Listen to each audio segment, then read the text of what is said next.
Hello guys and welcome back to our channel. In today's video, I'm going to show you how to report the police in Waze in 2026.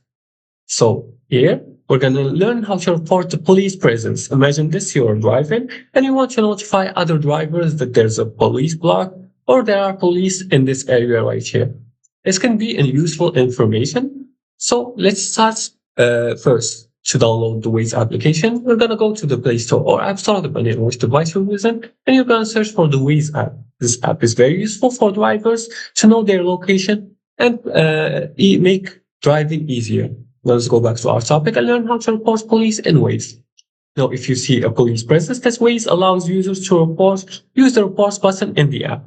Now, as you can see in the bottom right corner, there's this triangle right here, the yellow triangle. This is the button for reporting a lot of stuff.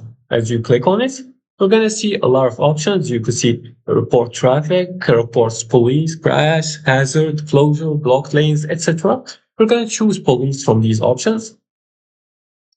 Then you're going to check that the location shown on the map is correct before submitting the reports.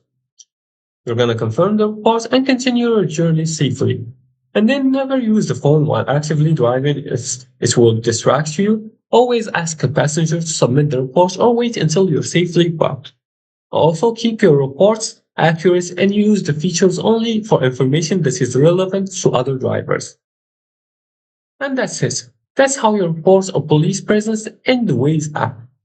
And if this tutorial helped you, feel free to like and subscribe and leave a comment below the video if you have further more questions about this topic. Thanks for watching. I'll see you again in the next video.